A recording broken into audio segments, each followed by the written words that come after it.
Hi, everyone. Val Evans here, and tonight I've got a special guest, Ernst Wilhelm. Welcome, Ernst. Hi, Val. Thanks for inviting me. Looking forward to doing this with you.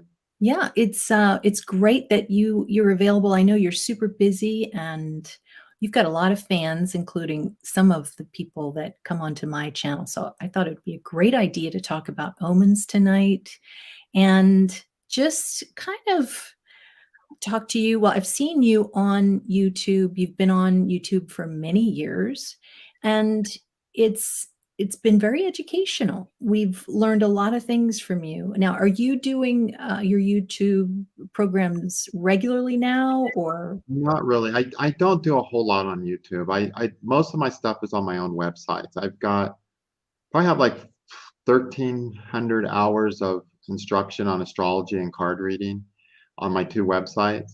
Mhm. But on YouTube, I guess I have maybe 200 videos now. That's just kind of collected over the years. But I just do a video when I feel like it for YouTube. Like if there's something I'm thinking of that I think would be helpful, Yeah. or if I have some interesting videos from one of my courses that I think would kind of be helpful for the general people. Mostly, though, I teach really involved, in-depth courses that are more for people who really want to focus on learning about themselves in a really deep way. And I feel like YouTube isn't necessarily the ideal platform for that. Oh, So yes. I do it on my own sites and YouTube just here and there. Well, it's almost necessary because Vedic astrology, a lot of people think that you have to be a scholar because it just seems it's another level, it seems, from Western astrology. And so I think you really have to dig down deep. Now, on my channel, we use the degree theory, we use Western, and sometimes I'll pull some Vedic lessons out of nowhere and try to apply them.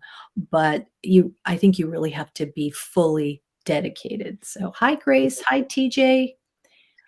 We've got our regulars coming on. Thanks for not going to a masquerade tonight, girls.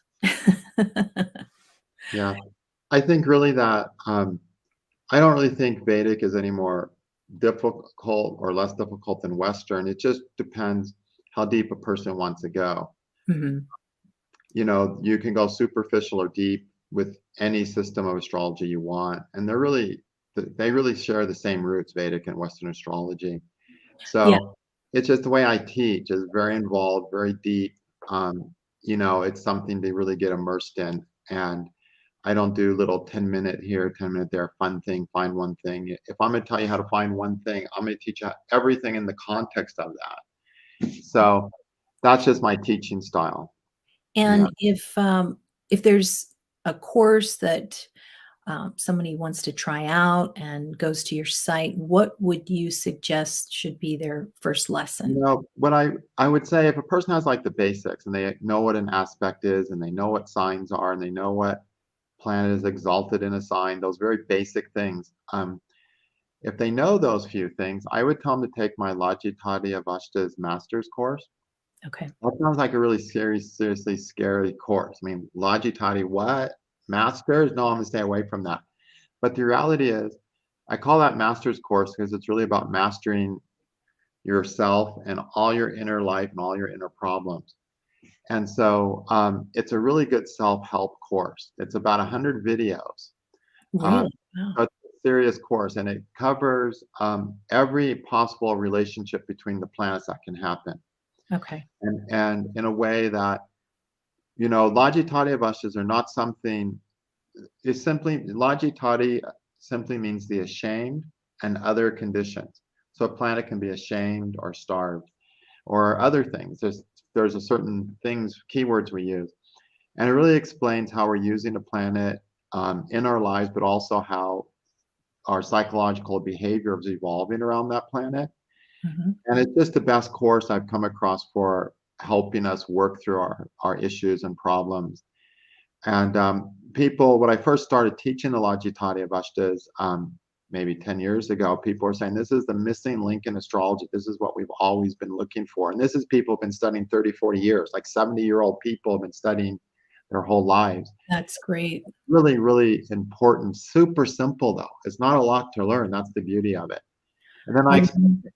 yeah, go So that's what I recommend.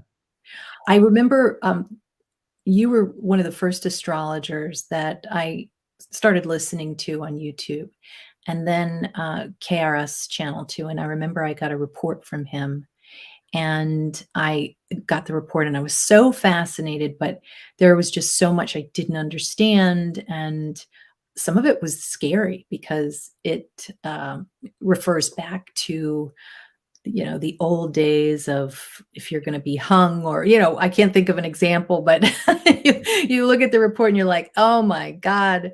But then you start to understand it, through the years, and it's not as bad, but still, when you look at a report, sometimes you wanna dig down a little bit deeper, so this sounds like a good, Christmas present for myself. That's what I'm gonna do. It's a fun course, yeah, and I have it on audio or video on Okay. Tuesday, and honestly, it's 100, videos. It's probably 60, 70 hours. People cry during it, people change their lives during it. I think Wow. it's $108. Oh, You that's get it for, like, $1.25 an hour or something. It's a really great bargain to change your life. okay. And if I Well, was gonna do a reading on a person with that technique, mhm. I would see them 7 sessions, an hour each session for each of the planets. So Okay. it's like it's really deep, deep stuff. So it's a great course. And do you do personal readings now, or you're Right focused now I'm just too overwhelmed with too much stuff to do 'em. I have done a lot. Just right now with everything that's been happening in my life the last 2 years, I just have to take a break and catch up on some other things. makes sense. Yeah, it's been Well, like a crazy 2 years. oh, I know, I know. It's interesting because I read somewhere, and this applies to astrologers from, the medieval Mhm. era, but the people who become astrologers are the ones who have time to be astrologers. You don't see those people who've got, successful lives at some point in their lives unless they have help. And I know there were a few astrologers of history when they were, I guess, hermits. And really, that's what a lot of people are doing right now. They're inside, they've got time on their hands for self-improvement, and they're Yeah, applying it to, definitely. to astrology. So, Yeah, it's a great time for people to get involved because a lot of people have more time. And during COVID, of course, I think most astrologers saw a big, it was a big boom. I had a lot more people sign up for classes. People had more time. A lot of people who've been too busy came back yeah, after a couple of years. So that was really good. well, that's good. Well, I just want to touch on the eclipse. I saw Okay. your show on the eclipse, and it was so interesting. And one of the things that you said was, when you were explaining the lunar eclipse, was that it's the theme is kind of like you didn't really think you were going to get away with that, did you? If I recall, Mm, that's what you yeah. said. So what's going on with that eclipse, which is the upcoming one on the 8th here, on the 8th, is that we've got Saturn, Sun, Moon all on tight angles or squares from each other. Okay. Mhm. And that in the old books from India is called an idiot yoga. Okay. It basically says it's supposed to make somebody an idiot. Now, what an idiot is someone who touches something when they shouldn't. That's basically what it is. And there's definitely a time to push and make something happen. And then there's times keep your hands off. And if you get involved, usually things just get more mucked up. Um, and when these come up as an eclipse, it does show that as the world tries to solve its problems, Mhm. they're usually not going to be done successfully. They're usually Makes just going to get more. The problems usually is going to increase. So it's time to just let off and let time take care of things. Um, and it can be a tough yoga for a lot of people, but the main thing I think to remember about this yoga, and I kind of made a lot of fun of it in that video calling it the idiot yoga, idiot eclipse and so on, yeah. is that you know lots of times and lots of us, I'm getting hit by this eclipse like really strongly. Um, we're going to do dumb things because of this eclipse. It's just what we're going to do because by its nature, it's going to do that. But again, everything is just a step in the process. And yeah, we might do something stupid, but that's just to set us up for the next big event. And Exactly. I really see life as that life really puts in front of us what we need to get us down the road. And that means being an idiot and doing something that's like, oops, or trying to fix something and breaking it. That can lead to a lot of realizations. And so I really don't see it as a negative thing. But it is definitely a time when it's better to be hands off, because the whole nature of Saturn is don't touch it. You're not supposed to touch it. Leave it alone, go to sleep. Saturn is described as being dumb, lazy, lame, and someone who doesn't have anything useful to say, which basically says don't do anything. Saturn's a planet that's not in a place to do anything. Mhm. And there is times where nothing we say is going to help, nothing we do is going to help, or we just need to go to bed. Yes. And when we wake up, it's better. It's And funny that's that with you say Saturn. that. I not regularly, but occasionally will get some communication from former clients who are just at the end of their rope, or even just friends. Mhm. And I will tell them that you have said that just when you just can't take it anymore. You're just at the end of your rope. Ernst says, go to sleep. And it sometimes people will say that, well, people will have different opinions about that. But I do think that it's almost letting energy pass. Is that a right way to think about it? That's one way to look at it. Yogananda, talked about that. He basically said, when things are really bad, just go to sleep. When you wake up in the morning, you'll have a better perspective and things will feel better. And a Exactly. lot of it is just getting that different perspective, waking up with a new day, a new perspective. There's just a time to take a break. And that's what we forget. We have these 7 sacred planets and they all have a responsibility. Saturn's responsibility is to tell us when to take a break. It's time to take a break when the things we say don't matter, when we're so hurt, we're lame that we can't get the job done properly, when we're so tired and confused that we can't think straight. These are all Saturn qualities that are telling us, hey, it's time to take a break. Yeah, when we're And then stuck. if we don't, we just muck things up. And so with this eclipse going on, the sun and moon are there on square to Saturn saying, all right, Saturn, you have to build the kingdom and you have to get my emotional needs met. And Saturn doesn't get to take a break, but he really needs to. So it's definitely a time for people to just take a break and let things settle is usually the best strategy. And if the people who are pushing for something to happen, for trying to force something, saying, I need this now during this eclipse, they're the ones that are going to find their lives having more problems. The people can just say, okay, I'll just take a break. I'll just chill. I'll just relax. I'll go do something else. They're going to wait. They're going to find things are sort of just going to work themselves out much better. Well, there's a lot of fear associated sometimes when someone looks at their chart, there's an eclipse coming and, various other things that are happening. There's a lot of fear. And sometimes I'll tell people, don't be so fearful, because sometimes that karma is hitting the bad guys, the criminals, like we saw the big news yesterday with Delphi, one of the biggest mysteries in the past 5 years. Bridge guy was finally caught, which may have been influenced by the eclipse. Probably was, yeah. And one thing that we focused on in a past show. And so it's not always the good people who are in a bad spot there with eclipses. Sometimes bad people maybe are taken out. Is that Yeah, I mean, eclipses give great things. And eclipses can take things away. Mhm. They do both, but they're definitely periods of very important change. I don't consider anything that happens on an eclipse a bad thing. Um, Sometimes some hard things happen, but like I said, it's a step along the road to where we need to go.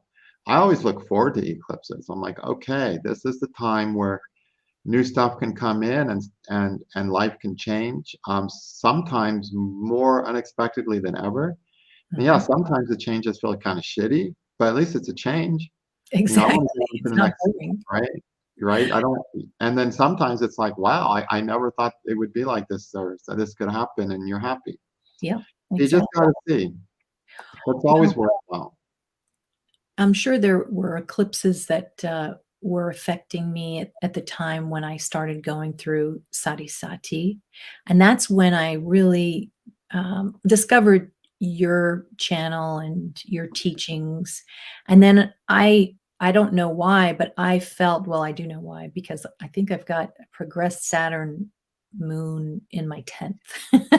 So I think I need to be talking about it a lot or something, but, but with Sati Sati, you know, things that energy just it's brutal to some, It and can be rough for sure. yeah, and and that's why I tie it together a little bit with omens, Mhm. because when I started really getting into astrology, it was, you know, I'm an observant person, and observant people will say, "Okay, what's going on? This is just weird, and what's all of this energy here, and why am I seeing all these omens?" Mhm. Now, I don't know if I'm more observant or not, or maybe I've always seen omens, but it seemed like I saw more during the Saturn Moon transit.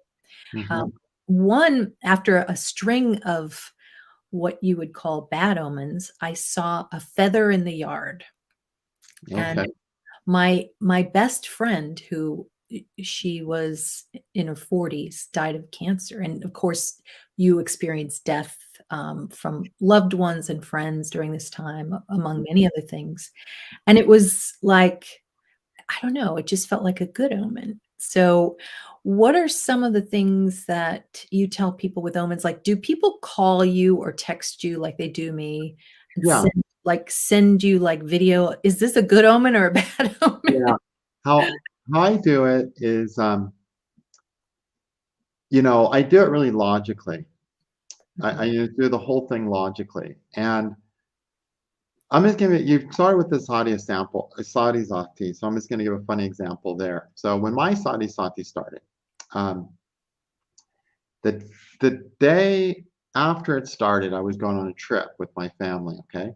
And I Okay. was packing my clothes, and I never wear black. This is blue, it's not black, okay? I rarely wear black, but I had some black clothing because 'cause I'll go to the thrift store and just buy anything that fits, that's wool and whatever, you know? Uh-huh. So I'm packing for this trip, and I throw some clothes down on the floor, and I go to get my duffel bag to throw them in, and I look, every article of clothing I had taken out of the closet was black. The pants, the sweater, the T-shirt. I was Wow. like, "Oh, wow. I never wear black," and somehow without thinking about it, I only pulled black, and I said, "Oh, my sari satis just started, like, this morning." Yeah. And I was like, "Well, this is gonna be something interesting on the trip," you know? And what happened in that trip is, that going on that trip ended up with the loss of a very good friend. Wow. And, black, of course, is no color. It represents loss, right? It represents emptiness and loss or void. And I thought that was, like, really so funny how I just pulled black. So, Yeah. how I use omens in general is, first, I see astrology itself as an omen. If you think about it, an omen is anything that's happening around you and you read it. Mhm. And the way I read omens, I go about it really logically. So, it's not like I have a little book that says, look this omen up. It's just a matter of saying logically, how does this correlate? You Okay. know, just it's just a logical, it's an exercise in logic. Um, and I kind of got this idea because in the old books, some of them they'll have books on omens, and they'll say things like in the chapters on, when a guy brings a girl's horoscope to ask about the marriage, Mhm. because they have a lot of omens about that. And so they'll say things like, if someone comes and brings a horoscope of a girl to marry, and if somebody is sawing or digging close by, say no, the girl is not a virgin. Right. It's like, so it's Thank like these really, okay, I can kind of grasp the crude logic there. So there, and so I just started saying, okay, this is really just an exercise in logic. If someone's sticking a pole in something, it means something if someone asks that question, right? Yeah. And so I just started logically analyzing the circumstances that are happening. And at the end of the day, everything is an omen. Yeah. I was gonna Everything ask is a you. symbol of what's happening within ourselves. Okay. It's Everything. consciousness, right? What? Consciousness? It's really the consciousness, but Yeah. that's at a lower level. Yeah, it's just the simple beauty that everything in life is interconnected. Mhm. And the omen that we don't expect, the thing we don't expect, that's the one to pay attention to. Because that's the one that's going to tell us the thing we're not clear on, that we're not paying attention, that we don't know. So if you see say you see blue jays all the time, well, who cares? Don't read that omen. But if Oh you're in god, a season I just saw a blue jay. where blue jays never show up, and all of a sudden there's a blue jay, that's unusual. So you always got to look for the out of season, the unusual thing, not Alright, the I need to regular know, thing. what does a blue jay mean? So all birds are messengers, Okay. okay? And when you see an omen, you have to say, is it a good omen or a bad omen? If you see a blue jay that's been around, ran over, not a good thing, No. okay? Um, so a blue jay can be a messenger that somebody has a friend or an acquaintance or someone who has similar goals as you, something along those lines. So not a lover, some other associate, um, has something that you need to know. Oh, Okay. interesting. Okay. Or if you get a bad blue jay omen, say somebody calls me and says, "Hey, I got this thing to tell you," and they tell you, and then all of a sudden, you see a car hit a blue jay on its windshield, Okay. then you know that what they said is not valid, and you don't want to act on it. So again, is it a good omen or a bad omen? It's Um, interesting, yeah, because my blue jay and I haven't seen one in I don't know, years, but okay. there was a fountain that I was sitting next to, and he just kinda hopped in there and started drinking, so it's like, "Okay, what Okay, does that that's nice. So that means there's an associate, someone who's, working towards the same goals as you, or perhaps a friend who has something nourishing for you, right? Oh, I like You're it. drinking water, right? So I that love it. so you have to see if that person pops in. And I didn't wanna cut you off, you were talking about how, astrology is an omen in itself, but, I I think you mean, had. everything's an omen. Astrology is a huge omen because we got these big planets, right? These Mhm, big things floating around and hitting us. And um, you know, it's just the way omens work, it's because of the interconnectedness of everything. mhm, So that includes the planets and it's really nature is talking to us all the time through exactly, the omens. And I animal omens are really powerful. Um, have. anything is powerful, And which I had a gosh, I don't remember the details of that one, sorry, but I don't remember what the result was, but a couple weeks ago, I had this owl just jumping all over my ceiling, and I have a glass roof in my room, Okay, so you can imagine the owls jumping on the roof, how much noise that's making, right? okay. It's not like I have a roof with 4 inches of insulation and I can't hear. It's like ka-chink, it's like claws like this. I don't like On this. for 20 minutes, and so I finally go out and I find well, I can hear where he's going on my roof, the place where I can see. So I go out there and I look at him and I can see him really good. And finally he sees me and freaks out and goes away. And Owl is the knower of secrets. Okay. Okay. So I'm like thinking, okay, there's some secret that I'm going to be discovering. And Oh, and that's what happened within a couple days. The next day, it was anyway, interesting day from that omen. This owl literally woke me up at like 2 a.m. and I stayed up most of the night because I couldn't get back to sleep. that's So I amazing. considered that like a good omen. He needed to tell me some stuff. Um, so animal omens have been really amazing. Recently, I was, you know, just driving down the road and in a place where it wasn't normal, there was a vulture just standing on the side of the road. Oh, And right at that time, I had some concerns for somebody. And then I was thinking I was going to had some concern for someone I was thinking about. An hour later, when I stopped driving, I checked my messages, and that person's having a rough time of things. Okay, sort of melting down actually. And I when I saw that, I said, "Oh, they're having trouble." That's vultures are like things are dying, something's dying, something's deteriorating. And so, animals, there's a lot of good books on animals for people to get who want to learn omens. I like the medicine cards. It's a good starter book Okay. to learn about animal omens. There's other books out there, but I think they try to sometimes say too much and it gets lost in the woods. So I really like the medicine cards book is a really great animal omen book to start with. But animal omens have been fantastic. That's great. Yeah. I have a friend and partner on here, Grace Wilson, and we're always looking for new books. So that's a good recommendation. And the next question I have for you, and everyone, if you have questions for Ernst, please write any. I think actually, let me go to Lana here. She says, I was waiting in my kid's line on Tuesday. I guess this was at school, and this random kid shirt said, "Everything will be okay." I registered it, and that night I woke up and my thoughts went to that phrase. I took it as an omen. Well, that's a positive Yeah. sign, I guess. And also with omens, the very important thing is to be conscious of what you're thinking about as you see the omen. Mhm. I was thinking about somebody and I saw that vulture. Me seeing that vulture didn't mean I was gonna have a problem down the road or anything like that. Okay. And so you always got to pay attention to your thoughts. That's the most important thing in analyzing any omen. I um I love people who are, senior citizens or seniors. I worked with them.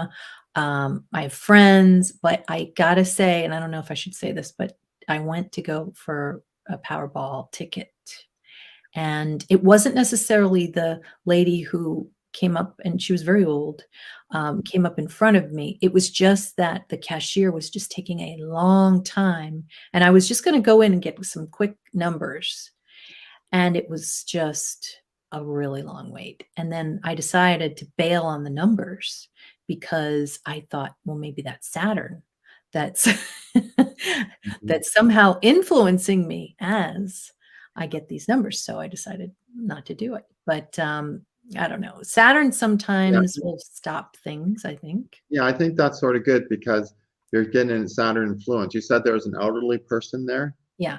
Mhm. and She came up there like was just out of the blue. Like I was the next one in line, and somehow, she was the next one, and I didn't even see her. She just sort of appeared. yeah, And yeah. yeah. So that's definitely a Saturn, I think, saying no because when you have a Saturn omen, elderly people are Saturn. You don't do something that's going to start your life. Because you Exactly. want to go there and win $1 million, you're going to have your whole new life. You're going to start this, and there's an old person, Yes. right? That's You a wanna be lot of old. around, I don't know, babies? I don't Yeah, know. what you wanted was somebody to fall over and give birth, Oh no, I'm having my baby Exactly. now, Some kind of beginning. some kind of Lana beginning. has Yeah. let's see, Lana has one. I had the one about vultures, a true story. A few weeks back, there was a foggy morning. I drove my kids to school, and after the store trip, I took a shortcut home. It was a small road behind the store, and I guess so Mhm. you saw a vulture, Lana. Oh, there was okay, here she is. Okay, where's Um, that? there was a trash pile with 5 plus vultures on top of Uh, it, and said it scared her to death. Um, well, here's something that, just to follow that, a girlfriend of mine was terrified of a big white bird, and it looked like a nice bird. It was like a big white, I don't know what it was, but then it flew away from her. So it seems to me that when you're looking at omens like Lana's, you're looking at the behavior. It's not just that animal omen. yeah, the behavior and also the amount of animals that you see, Okay. because numbers are a very obvious omen. Not anytime things come up in numbers. Okay. Lana, how long ago was that? And also let us know if you thought that was an omen for something in your life. But vultures, yeah, I guess that would Yeah. disturb me. So vultures are the vehicle of Saturn, actually. So in Hindu mythology, Saturn rides a vulture, and they're birds of death. they symbolize death, obviously. So, when you see a vulture, that means death on some level, but we have to take death in the really broad meaning, in the context of it's our ego that's constantly undergoing different states of death. Exactly. We're constantly going through transformations, and our ego's dying. Yeah, and Lana was saying it was about 2 weeks ago. I remember, I when I was going to church, I saw, like it was like 100, vultures on top of the roof, and it was Yeah, a few months into when COVID started, and so I was nervous about that. I was like, "Oh god, this is more than one person." So, yeah, I guess the black bird tends to scare a lot of people. yeah. CK just wrote in, "I saw a dead squirrel. What's the omen for that?" I guess anything dead is probably not good. Usually dead things are not great, you No. bet. So squirrels are gatherers. They're about, okay, you're preparing for your future, or you're pulling together the things you need to get you through the next stage of your life. And when you see a dead one, it means you're not, and that, or maybe you think you are, but the dead squirrel is there to tell you, that's not going to work. Because really, it's about storing your resources, is what squirrel is all about. Ah, that's interesting. Yeah. Abba says, "Is there a traditional meaning for a tortoise or turtle?" I feel Well, like we should know, but is there? What do you yeah. Well, the turtle, tortoise or turtle represents Mother Earth.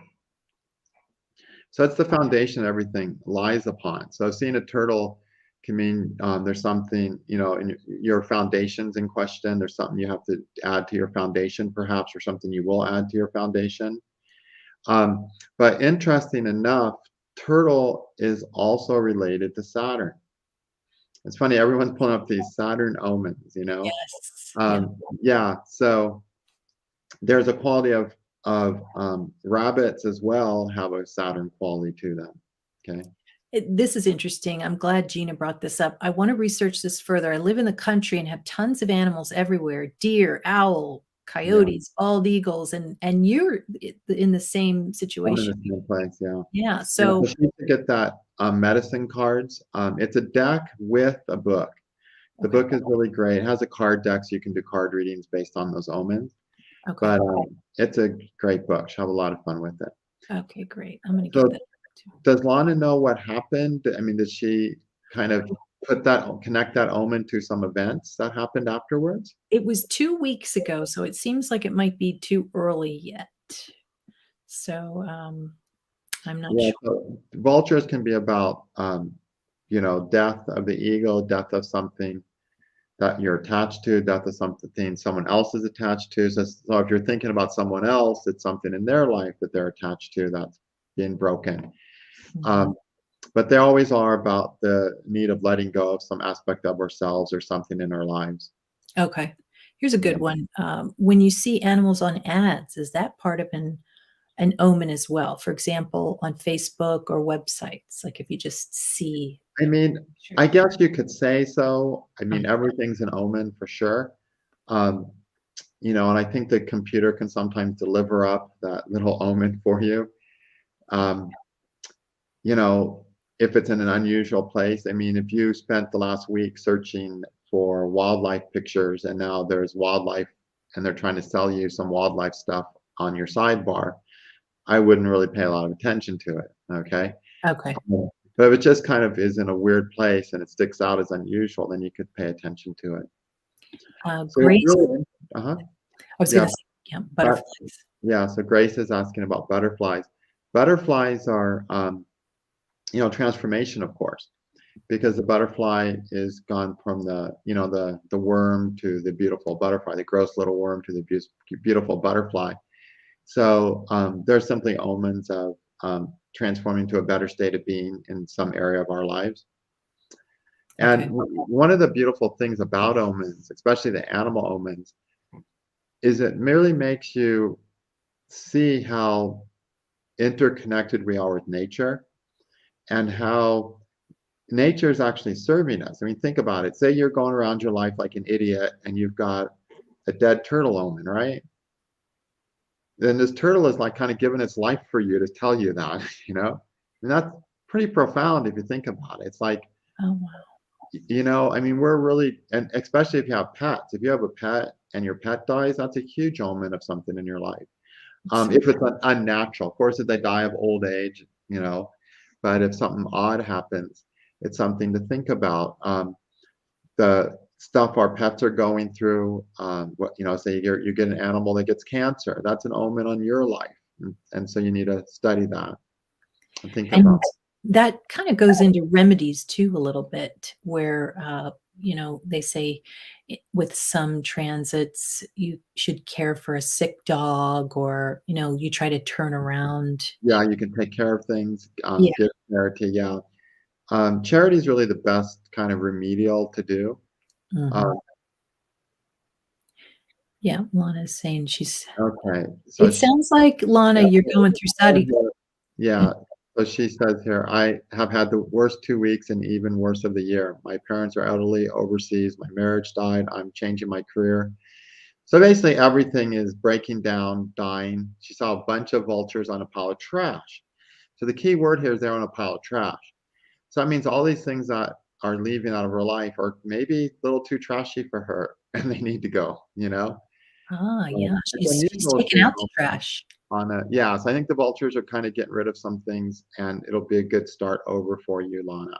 And not to say that about, of course, family, but I mean, just bad things are maybe they're gonna be at a distance at some point, and you just Yeah, feel like you're in the thick of it, and I'm so glad I could bring Ernst on, because when I was in that part of my life, that's when I started watching Ernst's, programs, and really started to understand. It makes you feel better that other people are going through this, and then understanding that yeah, the and US.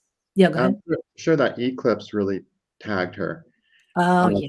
because that eclipse is also, a big relationship maker or breaker. Mhm. Yeah, and so, the fact that she saw these vultures, if they saying, "Hey, there's a lot of things that you need to let go of now. There's some death coming," which means parts of her she needs to let go of herself and shift out of. And it'll be a healthy transformation because none of the vultures were dead. They were just doing their thing and telling her you got huge, deep changes to go, and your ego's gonna, yeah, die, which is never any fun, but it's gonna be parts she doesn't really need anymore. Yeah. It'll be Yeah. a good transition for her. It might take some time, obviously. It's a lot going on, but, I think it's gonna be really positive. Um, before there's a couple that I wanted to talk about, but I gotta say, I had a friend who was she had a home office, and there was like this construction outside, and somebody was operating a jackhammer. And I just had happened to see your show on Omens or something, Mhm. and talked about what that means, and you were 100% spot on. And that would reflect the relationship she had with her significant other, which was he just wanted her for her body. Yeah, he I just wanna have believe sex that's what it with her. was. Yeah, I mean, it sounds funny, but it's not when you're actually experiencing that and trying to, make a life for yourself and settle yeah. down with the right person. And that's just like I said in the old books in India, now the guy comes and he says, "Should I marry this girl?" And then if somebody starts sawing or digging, you say, "No, don't marry her," you know? That's like a bad omen. And the same thing happened here. I think in that other show how I said it, if somebody comes and says, "Does he love me?" All of a sudden someone fires up a jackhammer, you say, "He loves having sex with you," you know? And that's about it. Thankfully, we don't hear about that too often. Yeah, so, yeah, that's a pretty funny omen that you, had see happen. I've That never, one. like, had to do use that one on anyone. No jackhammers around here. Okay, this is a good one. Interesting. What about an omen of a rainbow? And that makes me think of the Queen, how there was that double rainbow after she died. And there have been a lot of reports in my family and friend circles that there was a rainbow after, something happened that was major in their lives. What do you say about that? Okay, so a rainbow, first of all, to interpret anything, you always wanna pay attention, what am I thinking of? So if you're thinking about something, you come around the corner and there's a rainbow, or you're thinking about something, all of a sudden the rainbow pops out. You have to take the rainbow in the context of what you were ruminating over. Okay. So it's not like a rainbow is going to mean a certain thing. It depends on your mindset, what you're thinking about. But a rainbow is the beautiful thing that comes after a period of trouble. Okay, the rainbow is called the Indradanas, which is the bow of Indra, and Indra's the god of thunder. He's basically like Thor. Okay, and he goes up there, and the big black evil demon is in the sky, darkening the sky, giant rain cloud, right? Mm-hmm. And then Indra, who's basically Thor in India, goes up there, uses his lightning to destroy that evil demon. The rain comes down, waters things. That lets us know now food's going to grow, everyone's going to be able to eat. And then the sky clears, the rainbow comes out when the sky is clearing, right? There's mist in the air, but there's still sunlight. And that's showing that, all right, that was scary. There's this big gloomy demon in the sky, but now it's all going to work out good, or it's Wow. going to lead to beautiful things. So it shows the period of trouble has ended. So if you're thinking, oh, my boyfriend guy, he's been such a, so horrible the last 6 months, and a rainbow pops up, it's like, yeah, he's been a dick, but things are going to get better now. Okay. Yeah.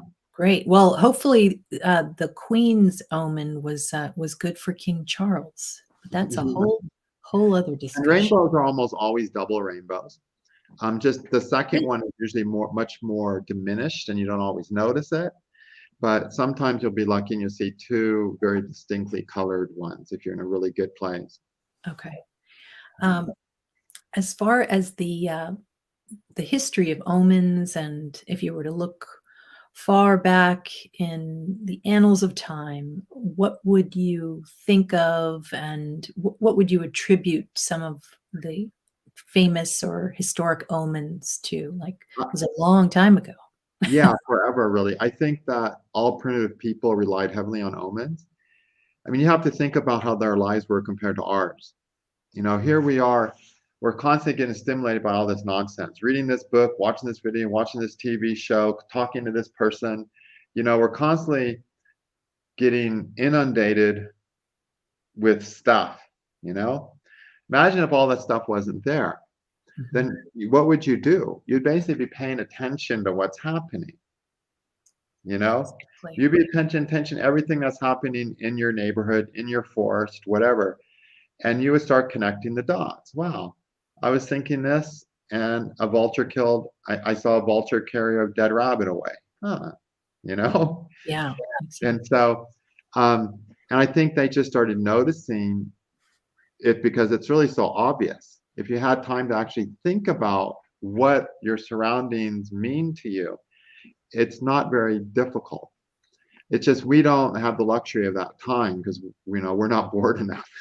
Exactly. We're totally inundated with nonsense, basically. Well, I'm including always, this video, of course. what's that? You're right. Including this video. Well, I'm always fascinated with the comets and all of that. Have you given any thought to Yeah, those? there's comets are very, very important. There's a great book called Brihat Samhita. It's not an easy book. It's a Sanskrit translated into English, 2 giant volumes by Varaha Mihira. And that book is mostly about omens. It has some astrology, and he's a famous astrologer from the 6th century India. And he talks about, you look at a person's sword before they go on the battlefield, and you can tell what's going to happen to them on the battlefield the next time they go out. So just all kinds of omens. They also have a chapter on comets and what different comets portend. And there's a lot to it. Some comets are bringing in good energy, some are bringing bad energy in. But they're very, very important. And you'll see some amazing people die, amazing people are born on comets. Yes. Like the most famous example of that, of course, was Mark Twain. He was born on Halley's Comet, and he said, I think when Halley's comes back around, I'll die. I remember that one. He left on Halley's Comet. Yeah. Princess Diana, Mother Teresa died with that comet that was discovered back in 96, 97. I don't remember the name of that comet. It was a beautiful comet up there for 2 months. Okay. all summer long. So that they took off on that comet. So I they think do. I think Uh-huh. Grace knows that one. Was- Grace, which one was that again? I can't remember. But yeah, I yeah. think we were talking But about it the other. comets are important. You have to analyze them, what color they are, what's their tail like. One of the problems these days is that they're discovering comets all the time now, but most of these are not visible to the naked eye. Mhm. And it's really the ones that are visible to the naked eye that you look up and go, oh wow, those are the ones you really have to watch out for. But Okay. they could be world-changing comets. When you see comets that are visible, you know there's going to be important events changing in the world. Um, somehow. I mean, Princess Diana dying impacted a lot of people. Yeah. It was a huge impact upon people and how, it created a Oh, huge inner shift in a lot of people. So, yeah. yeah, it's really interesting. Grace is asking about a red moon. Any thoughts about that? Yeah, I don't usually pay attention to those. Not that it's not correct or I shouldn't. Um, The reason is I'm a little prejudiced because with all the pollution going on, I don't want to add pollution to my omenology. I probably should, Uh-huh. but pollution changes the light of things dramatically, of course. Yes, Um, that's true. you know, so um, if I just wanted to analyze a red moon, okay, well, moon obviously is your consciousness. It's what you're feeling, it's what you're taking in. Red is the fire color. It can represent anger, um, over excessiveness, your blood's pumping, extra lust, extra passion, anything Yeah. where there's extra fire in your system. Maybe passion, Grace. Yeah, so it could mean that there's just a lot of emotional fire going on about something, Mhm. and that I would take that as a cautious omen. In fact, in Brihat Samhita, they do warn against the red moon because if you're overly fired up about something, you're probably gonna jump into something that's not quite right. It means you're coming from an overly emotional place. We're not supposed to act on our emotions. Emotions are not for acting on, and people who act on their emotions find they get into a lot of trouble. And that means you're acting on your emotions and you're gonna get into trouble, is what Mm. a red moon would be. Our emotions are for communicating important things to us. Okay. So we need to pay attention to emotions to see what are my emotions telling me. Yep. So let's say you haven't heard from someone for a while, and then you're gonna meet them, and then when you get there, they're not there. Well, then you analyze your emotions. If you're disappointed, that doesn't mean you're supposed to act out of that disappointment. That Right. disappointment just tells you, actually, you really did want to see that person. Mhm. Real simple. It's like, what are our emotions telling us?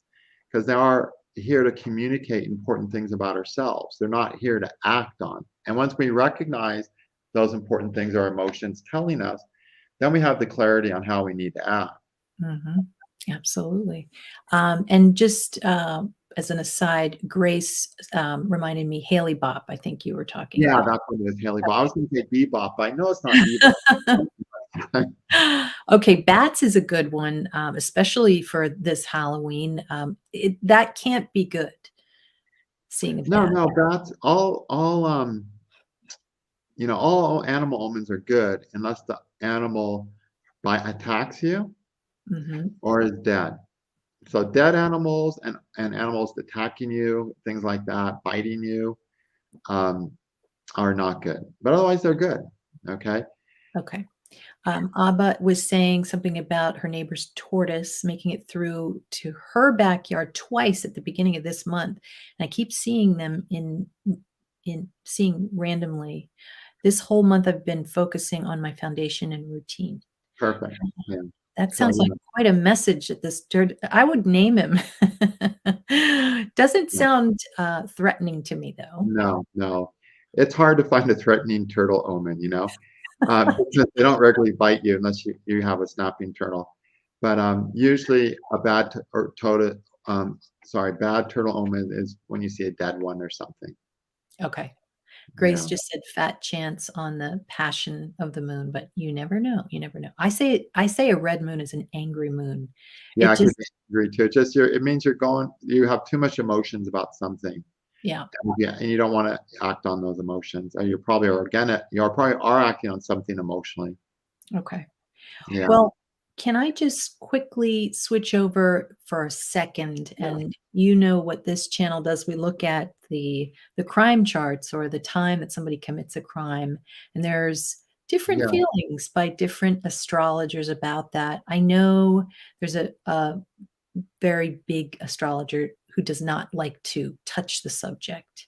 But we moons and Scorpios and Saturn in the eighth houses, we gotta dig in. So what do you say about I think it's a really great word use of astrology, trying to figure out who did it. uh-huh. In fact, all the old astrology books, one of the biggest topics in those old astrology books is who did it.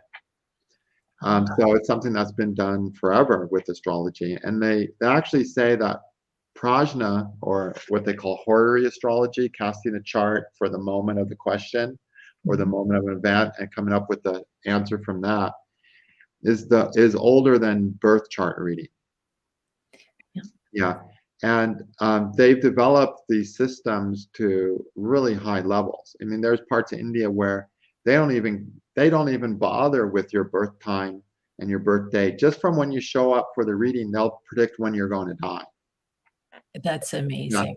And Yeah, they have all kinds in these books. They have all kinds of instructions of how to figure out the thief, how to see where the missing person is, how to see if the missing person is going to come back. So this is an authentic, traditional use of astrology, a huge use. And the chapters on, things getting stolen, and missing people, that kind of stuff are bigger than most of the chapters in these books. So it's mhm, a big part of the subject matter. So it's definitely a traditional and authentic use of astrology, and I think a really great use of it. that's great. Well, we're all glad you think so. And if you ever wanna help us with a crime, well, you know where to find us. Okay. Sounds like you're pretty busy though, and you Yeah, well, I are could definitely point you towards some. I don't know. Are you using like Western horary techniques for that? yes, we use, the Western Horary, and we'll use the degree theory. So, Okay, different right. degrees mean different things, but there have been some questions, from Vedic astrologers who they really would like to focus more on that, and that's a project that I would like to take Yeah, on at some great. point. Definitely. It's good to have some people working on that. Mhm. Yeah, that's real fascinating that you are involved in that. It's a rare thing that people get involved in whodunits with astrology. It's a great use of it. Well, I think that the sheer, discipline, and you can apply this to a lot of different astrology disciplines, but I feel like you start to understand death. Of course, my main understanding of death came after Sati Sati, where I didn't fear it anymore. But with forensic astrology, you start to understand that people are destined, and maybe, and this might be a bad thing to say, but maybe there's a little percentage of feeling empathetic towards someone who is on this earth and they're destined to become someone very evil or do an evil act. Yeah. What do you say about that? Yeah, I mean, definitely, there is a destiny factor there. So that's the thing. When we start looking at the bigger picture, we realize the whole machine has to sort of work together, you know? The yin and yang, I guess. Yeah, like this whole creation. Um, say I say I have the karma, the destiny to get $1 million, right? Mhm. That means somebody or some people have the karma destiny to not have $1 million. So let's say it's my destiny to have $1 million, and I'm going to do it by teaching astrology, okay? That means there's some astrologers out there who have the destiny to lose $1 million Mhm. when they try to teach astrology, right? Or Exactly. maybe I'm losing my million to them. I don't know. But so it's like the same thing. If somebody has the destiny to be a victim, there has to be somebody who has the destiny to be a murderer. It's Exactly. not And like a murderer just shows up and takes a person. A human being can't create someone's destiny. mhm, So a serial killer can't create someone's destiny of being a victim. right. And that's the sad reality. Um, yeah, it's a really crazy movie when you start thinking of it that way. It is. It's I compare it to people being born and being put onto like a roller coaster. And there are different types of roller coasters. There's the one that everybody sees in the distance, and you can see people going up and down in their lives. And then there are the other roller coasters that might be deep and dark and evil. And then there's another one that might where you do great things, but nobody sees. And you're Yeah, just kind of there along for the ride. And with forensic astrology, though, you do a lot of I guess, consulting with victims of crime, yeah, and they don't understand. I think they understand a little bit more. That like just recently, a mom of a young boy who died, said, "I thought he was going to be president. I My oldest daughter is asking why he's gone, and what was the purpose of his life," she asks, and so she has to answer that yeah, to her kids, and it's very difficult, but she's using astrology to start understanding that, his death, there was a reason for his death. It's going to be a force of change. It's going to change things and put things in motion. And so that's all you can say, I guess. But yeah. See, when we talk about this, we're getting to a big philosophical world, and so that's always a dangerous ground. But exactly. how I see it is that when somebody dies, honestly, they're sort of the lucky ones. I mourn the people they leave behind. I'm Yes. like, you're out of here. You passed. You graduated, dude. Exactly. You left all these people down here, and they have to suffer now even worse without your help. That's really how I see it when people die. I mean, I feel sorry for the rest of us stuck down here. I But know. it's not like this is paradise. This is a hard place of hard learning and It is. constant testing. And those of us who are into astrology have usually had a little more of our fair share of that. And that's why we grab onto this lifeline, right? Exactly. And Yep. so I think that when people die young or they die tragic deaths or they die unexpectedly, I don't really see that as a tragedy. How I see that is okay. That's they only needed that much experiences on this earth at this time where it's still a really kind of not a great place to be. And they got to get out in 20 years and I'm still here. Exactly. It's That's like so I don't consider it a tragedy for them. yeah. Um, It's they get to move on and they get to evolve. And I really feel like we're all here with an arrangement of events that's not here for our happiness, not here for anyone else's happiness, even. It's really to get us to evolve and grow as fast as we can in those years that we're here. And there's a point where there's nothing on this earth that's necessary for us to grow, and we leave. How they say it with astrology in the old books, of course, they talk about when the karma for the physical body is burnt out, you die because there's just no karma left, and you can't incarnate without karma. You can't get a body, they say. But again, we're dealing with philosophical things, and you it's can't a good tell way to people put it. philosophy. Yeah, and our audience appreciates your point of view on that. And we have just a minute left, and I wanted to ask you: is there anything that's coming up? You're just nose to the grindstone right now, so you're doing your next project. Anything you can say about your next project? Well, what I'm working on some older zodiac symbology. Okay. Like we're talking pre-Greek, because most of the symbology we have is Greek, Persian. I'm talking about older symbology of the zodiac going back with completely different symbols, going back, centuries before Greek and Persian. Wow. Oh, that sounds exciting. It'll be a lot of fun. I hope to start teaching that early next year.